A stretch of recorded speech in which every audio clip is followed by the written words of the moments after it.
Nationwide, more than 343,000 children are in foster care, many carrying complex physical, emotional, or even behavioral challenges.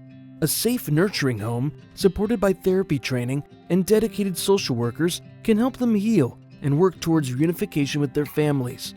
But finding and sustaining those homes has become increasingly difficult.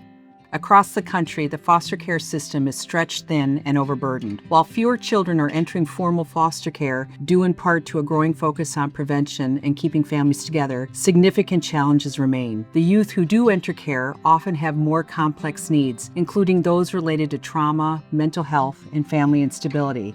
At the same time, communities continue to face a shortage of foster homes. Foster parents themselves face real challenges without strong wraparound support such as training, respite, and consistent professional guidance. Even dedicated foster families can experience burnout and step away. The need is not going away, it is becoming more complex, which makes community involvement more important than ever. There are many ways for individuals and families to step in, from opening their homes full-time to offering short-term support along the way. But caring for children who have experienced trauma isn't something families can or should do alone. With the right support, caregivers are equipped with the tools to succeed, and children find the stability they need to heal.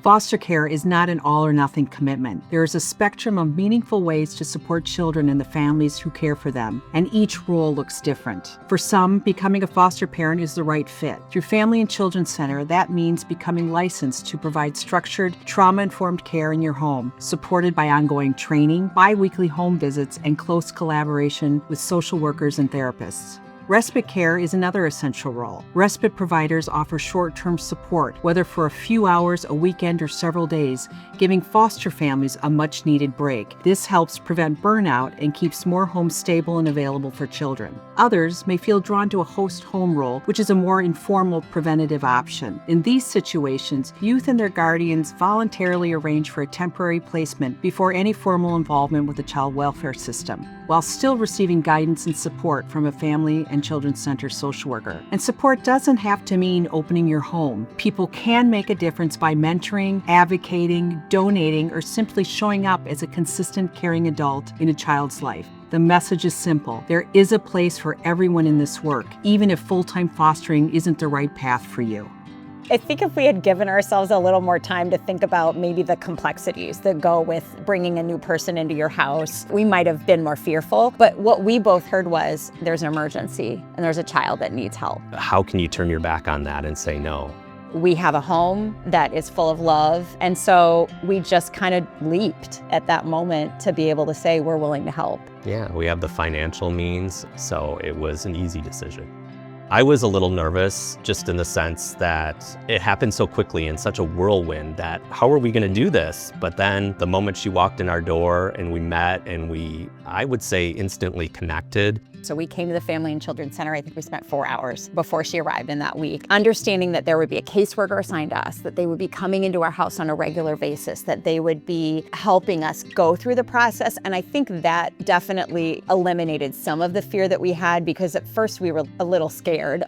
Being a teacher and being around kids all the time, I wasn't as nervous as maybe the rest of my family was. But then once we had our first kid come over, it was just like they were part of our family. Parents also, they know they can count on you, and that's a good feeling. Cam is the young man that we hosted, and he was the first one we met.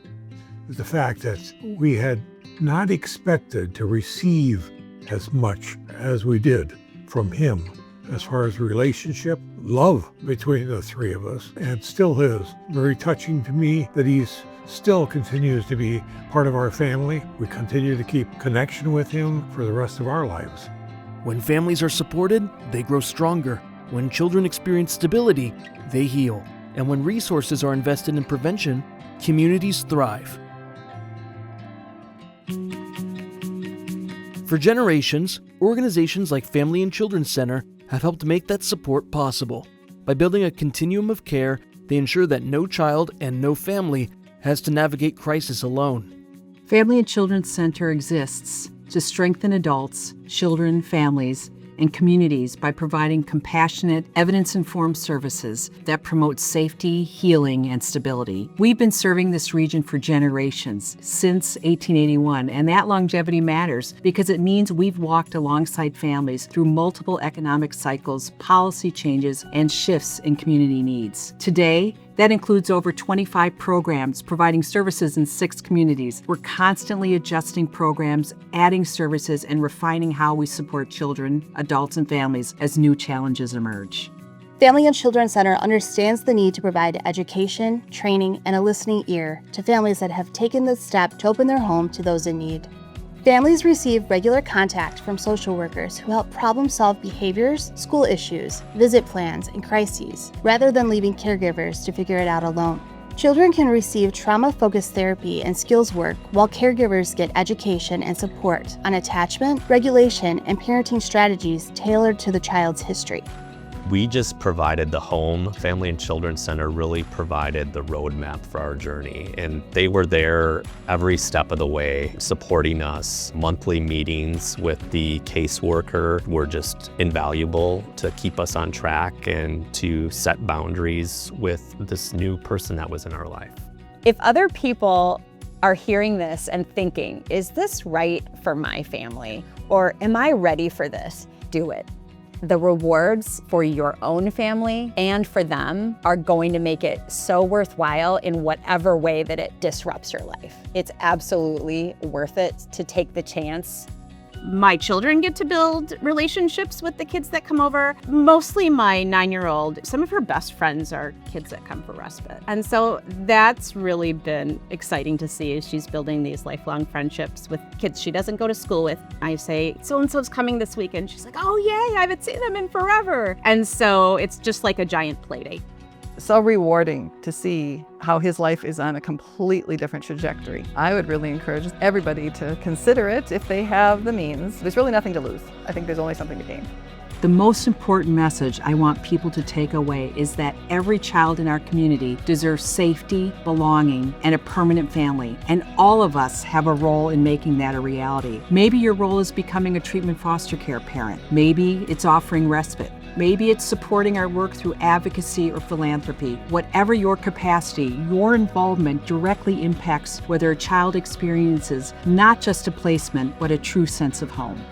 Family and Children's Center is helping ensure that no child and no family has to navigate crisis alone. By surrounding children and caregivers with consistent support, Family and Children's Center helps communities grow stronger, one home at a time. To learn more, call or visit us online today.